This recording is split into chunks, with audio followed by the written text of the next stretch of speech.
Okay guys, अब जो हम क्वेश्चन पेपर देखेंगे वो है इंग्लिश। ठीक है, ये वो है जिन्होंने लैंग्वेज टू इंग्लिश ली थी। पेपर सेम ही है, 11 जनवरी 2023 का। इसमें सबसे पहले बोला है read the passage given below and answer the questions that follow.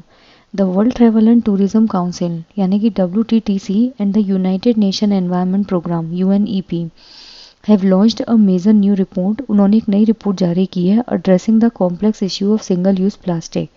जो सिंगल यूज प्लास्टिक है उसको ध्यान में रख के ट्रैवल और टूरिज्म के साथ उन्होंने एक नई रिपोर्ट निकाली है।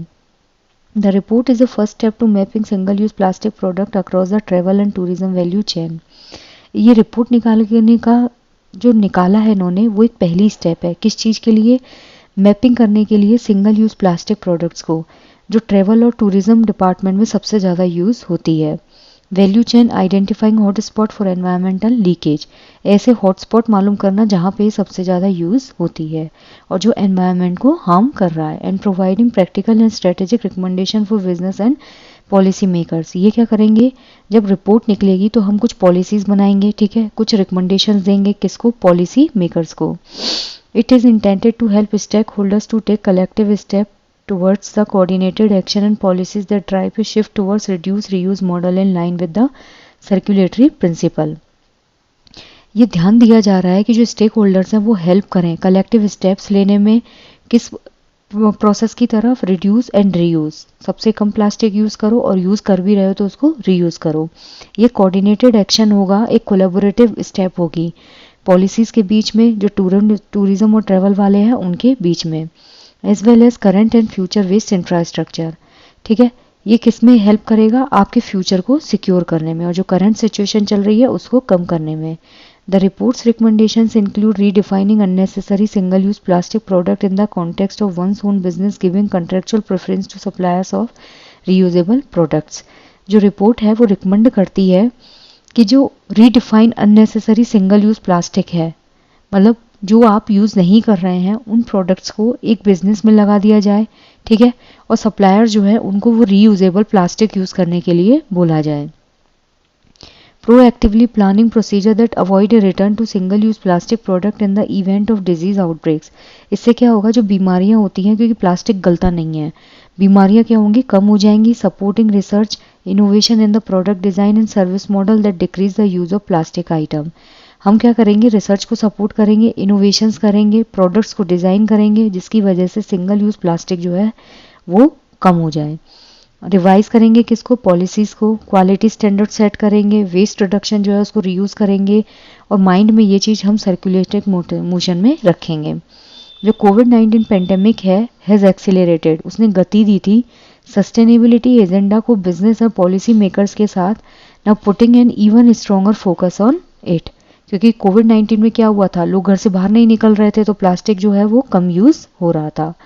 As a growing priority business are expected to continue to reduce single use plastic products waste for the future and drive circulatory to protect not only our people but importantly our planet.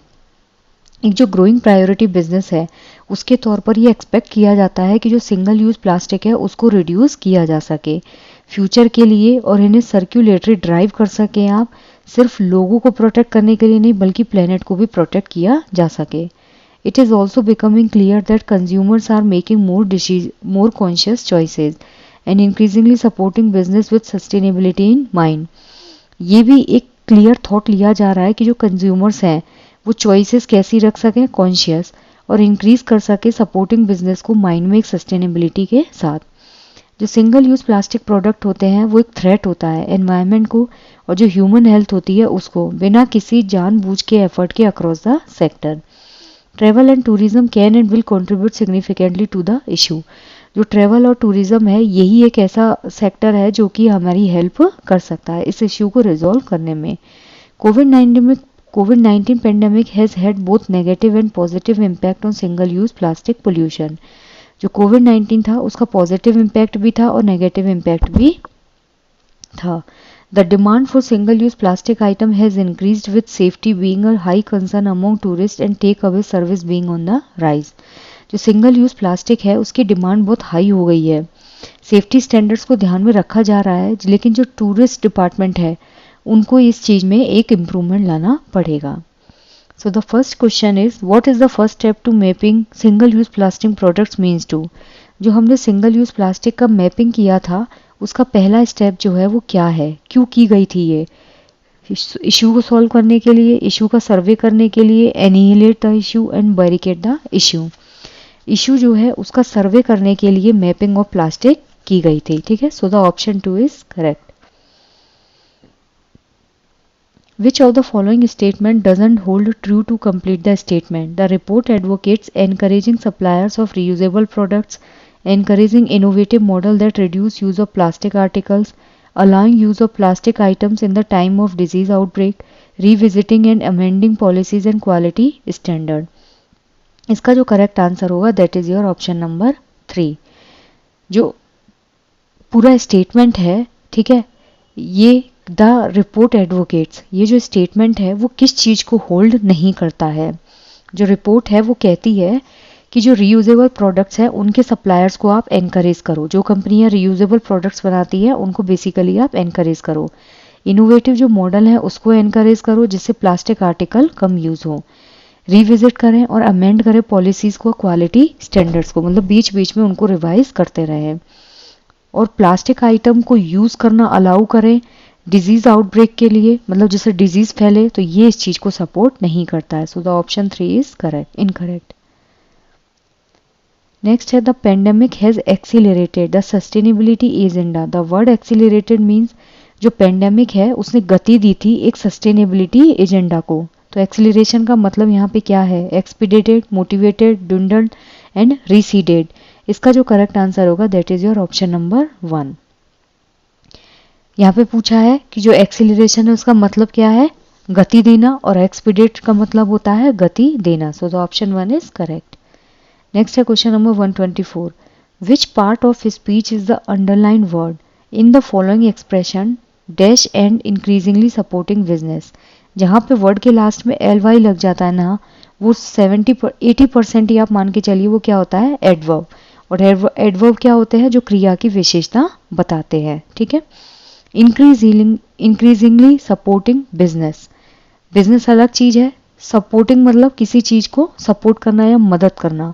उसकी विशेषता क्या है? Increasingly, यानी कि बढ़ते क्रम में, धीरे धीरे बढ़ते हुए। तो ये यहाँ पे क्या होगा? एडवर्ब। सो 124 का होगा क्वेश्चन ऑप्शन नंबर 4। ठीक है। नेक्स्ट है क्वेश्चन नंबर 125। यहाँ पे पूछा है which of the following is the correct usage of the word launch as used in the passage? जो वर्ड दिया है उन्होंने एक लॉन्च, इसका कहाँ पे प्रॉपरली यूज हुआ है इन चारों स्टेटमेंट में? The teacher launched a new chapter in the class, no, the teacher read a new chapter in the class. The launch of this restaurant is the best, नहीं, the opening of this restaurant is the best. Quench will launch its new range of beverage soon, बिल्कुल सही है कि जो quench है वो अपनी नई रेंज जो है बीवरेज की उसको लॉन्च करेगा। So the option 3 is correct. We rested in the launch of the airport for 2 hours, नहीं, we rested in the lounge of the airport for 2 hours. So the option 3 is correct. Next है question number 126। यहाँ पे बोला है read the following statements, assertion and reason. Use of single use plastic has increase dramatically in pandemic time because culture of home deliveries has become very common and unavoidable. A correct है, R incorrect है, both A and R are incorrect, A incorrect, R is correct, both are correct. तो इसका जो correct option होगा that is your option number 4।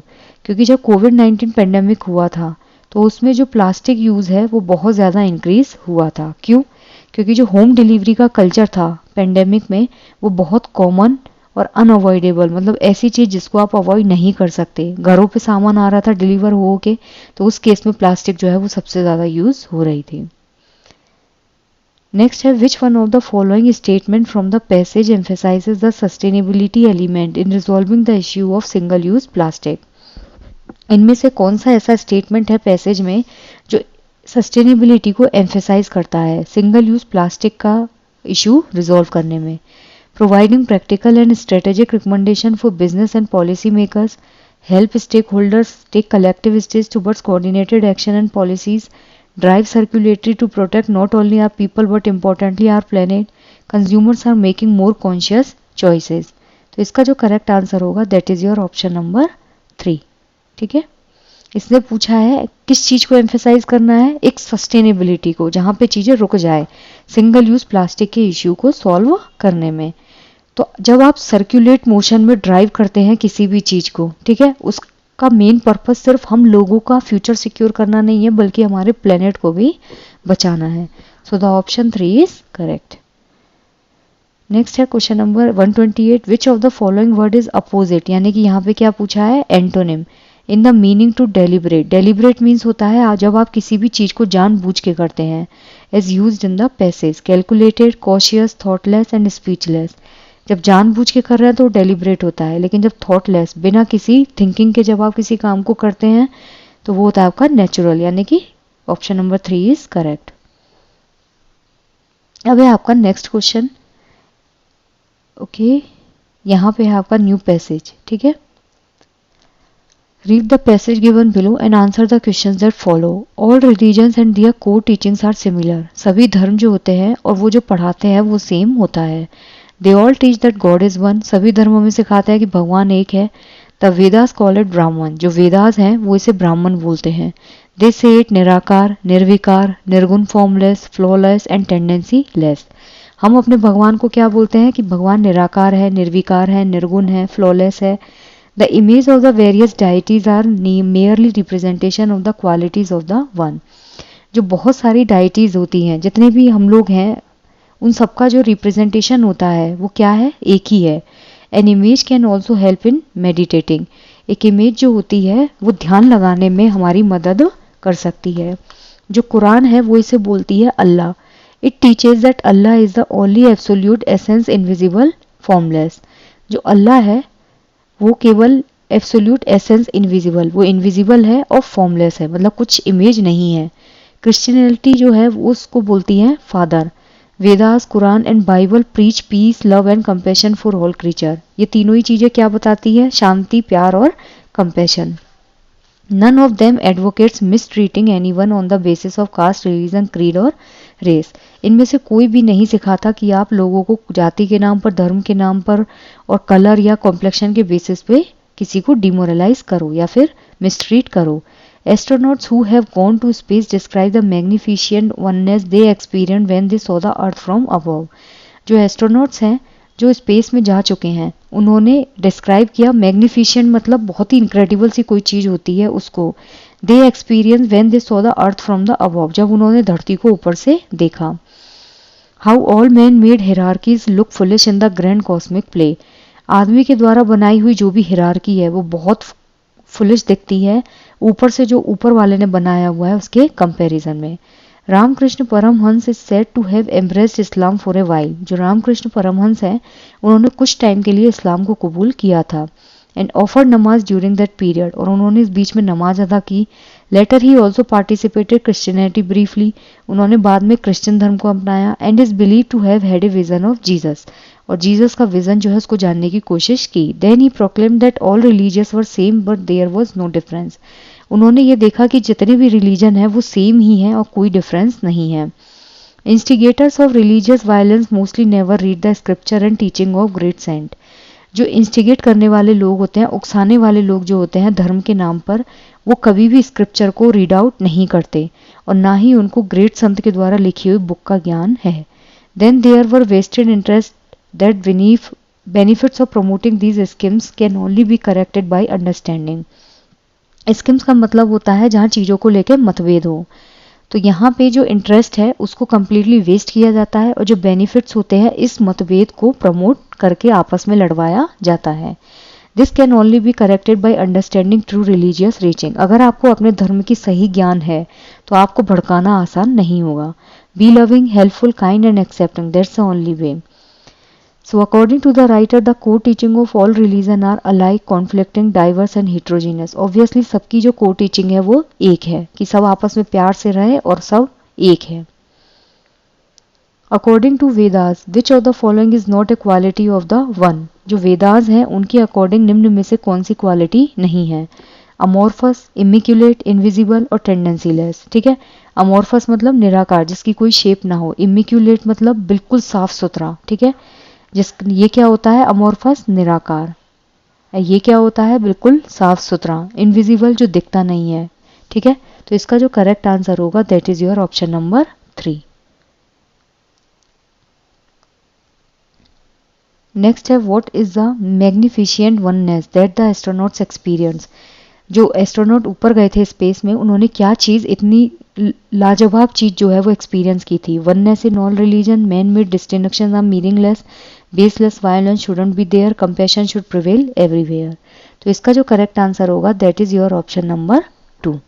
जो man made चीज़ें हैं वो क्या हैं, मतलब जो हिरार्की है आदमी के द्वारा बनाई हुई, वो बिल्कुल ही बेसलेस और मीनिंगलेस है। नेक्स्ट है question number 132। Which of the following values matches the teaching of the passage? Loving, helpful, kind and accepting, helpful, instigating, kind and accepting, kind, obstinate, loving and caring, caring, kind, loving and intolerant। तो इसका जो correct answer होगा that is loving. Passage में क्या बताया है कि आपस में प्यार रहना चाहिए, एक दूसरे के प्रति हेल्पफुल रहो, एक दूसरे के प्रति दयालु और एक दूसरे को एक्सेप्ट करने वाले, ना कि इंस्टिगेट करने वाले और ना कि ऑब्स्टिनेट करने वाले और ना ही intolerant. So the option 1 is correct. Next है the writer comes across an humanist, anarchist, militarist, pacifist. तो इसका जो करेक्ट आंसर होगा दैट इज ह्यूमनिस्ट, यानी कि मानवतावादी। एनार्किस्ट, मिलिट्रिस्ट और पेसिफिस्ट जो होते हैं वो अलगाववादी होते हैं, जो हर चीज को प्रोटेस्ट करते हैं। सो द ऑप्शन 1 इज करेक्ट।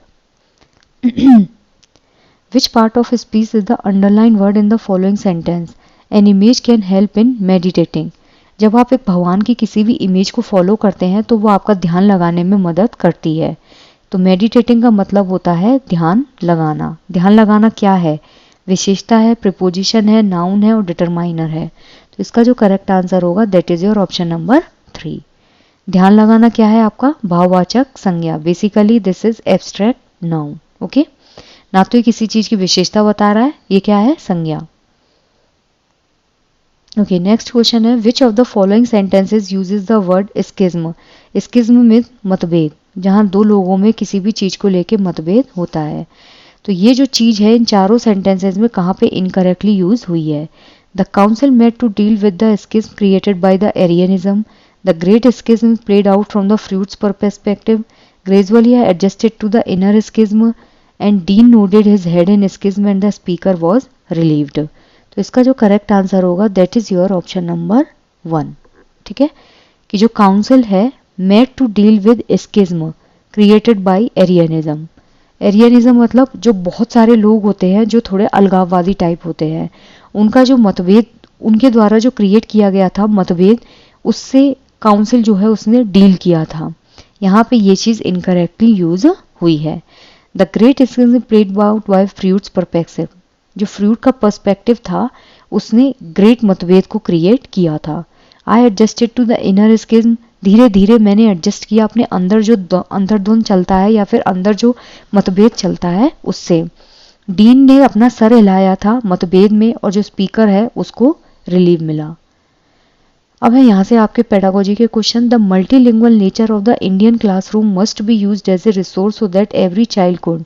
जो मल्टीलिंगुअल नेचर होता है इंडियन क्लासरूम का, वो एक एज ए रिसोर्स यूज होना चाहिए जिससे कि चाइल्ड जो है वो बहुत सारे लैंग्वेज स्किल सीख सके, डिफरेंट लैंग्वेज सीख सके, सिक्योर और एक्सेप्टेड फील कर सके और मल्टीपल वेज में एक्सप्रेस कर सके। तो इसका जो करेक्ट ऑप्शन होगा that is feel secure and accepted. जब आप मल्टीलिंगुअलिज्म को एक क्लास में एक्सेप्ट करते हैं, जैसे ये कोई क्लास है, एक बच्चा हिंदी बोल रहा है, एक इंग्लिश बोल रहा है, एक बंगाली बोल रहा है, एक तमिल बोल रहा है, एक तेलुगु बोल रहा है, अगर आप इन सारी भाषाओं को एक्सेप्ट करते हैं तो बच्चा कैसा फील करेगा? सिक्योर, और उसको लगेगा कि वो क्लास में एक्सेप्ट किया जा रहा है। So the option 3 is correct. Which of the following is most suitable for reading? पढ़ने के लिए जो है वो सबसे ज्यादा क्या सही है?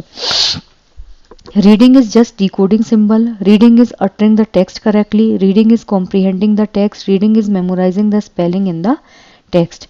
तो इसका जो करेक्ट आंसर होगा that is your option number 3।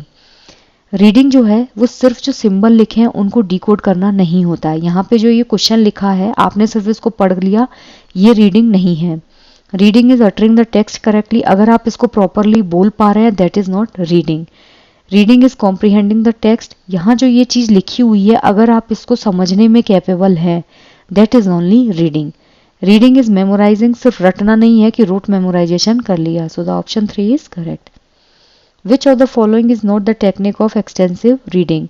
जो एक्सटेंसिव रीडिंग है उसकी इनमें से कौन सी एक टेक्निक नहीं है. Skimming, scanning, coral reading and silent reading. तो इसका जो करेक्ट आंसर होगा that is your option number 3. ठीक है. जो एक्सटेंसिव रीडिंग होता है उसमें स्किमिंग भी होती है, स्कैनिंग भी होती है और साइलेंट रीडिंग भी होती है. But the choral reading is not the part of extensive reading. Next है question number 139 sorry. Free writing is helpful for writers because. अगर आप किसी को भी फ्री हैंडेड लिखने के लिए कुछ भी दे देते हैं, बीच में इंटरफेयर नहीं करते, तो वो किस चीज़ में हेल्प करता है. एडिटिंग में, लिखने के लिए आइडिया प्रोवाइड करने में, टेक्स्ट को फाइनलाइज करने में और प्रूफ रीडिंग में. तो इसका जो करेक्ट आंसर होगा that is your option number 2. ये क्या करता है, जब आप फ्री हैंडेड होके लिखते हैं, अपने ऊपर कोई प्रेशर नहीं लेते, तो लिखने के लिए ये एक आइडिया को प्रोवाइड करता है. जो लिखने की प्रोसेस होती है उसमें जो माइंड मैप क्रिएटिंग होती है वो एक ग्रेट स्ट्रेटजी होती है. किस चीज़ के दौरान, रिव्यू के दौरान, ड्राफ्टिंग के दौरान, प्री राइटिंग और फाइनलाइजिंग. तो इसका जो करेक्ट आंसर होगा that is your option number 3. लिखने से पहले क्या करते हैं, कोई भी चीज़ जो राइटिंग प्रोसेस है, मान लीजिए आपको कोई भी आर्टिकल लिखना है या ऐसे लिखना है, तो उसकी जो राइटिंग प्रोसेस है उसमें माइंड मैप क्रिएट करना, यानी कि आप अपने दिमाग में एक मैपिंग करते हैं उस चीज़ को लेके, वो एक ग्रेट स्ट्रेटजी होती है. किस चीज़ के दौरान, प्री राइटिंग जो है उसमें, मतलब लिखने से पहले. ठीक है. तो 140 का क्या होगा आपका, ऑप्शन नंबर 3. नेक्स्ट है question number 141. A teacher in a language class uses situation from child's real life. Basically एक भाषा की कक्षा है जिसमें जो टीचर है वो ऐसी सिचुएशन यूज करती है जो बच्चे की वास्तविक जिंदगी से जुड़ा हुआ है और मोटिवेट करती है उनको टारगेट लैंग्वेज को बोलने के लिए. तो वो क्या यूज करती है, communicative approach, structural approach, audiolingual method and grammar translation method. तो इसका जो करेक्ट आंसर होगा दैट इज योर CLT. ठीक है. Communicative language teaching. इसमें क्या होता है, बच्चे का जो एक टाइप से रियलिया यूज होता है. ठीक है. इसमें बच्चे की जो रियल लाइफ सिचुएशंस होती है उसको क्लासरूम में लाया जाता है और उससे कनेक्ट करके बच्चे को टारगेट लैंग्वेज सिखाई जाती है. So this becomes a very easy process. जो ग्रामर ट्रांसलेशन मेथड होता है इसमें मदर टंग को यूज किया जाता है टारगेट लैंग्वेज को सिखाने के लिए. ऑडियो लिंगुअल मेथड जो होता है ये स्पीकिंग पे फोकस्ड होता है, इसमें सुन के बच्चे को बोलना सिखाया जाता है. और जो स्ट्रक्चरल अप्रोच होती है इसमें सेंटेंस टू सेंटेंस बच्चे को प्रैक्टिस करवाई जाती है. So the option 1 is correct. The view that language shape our thought.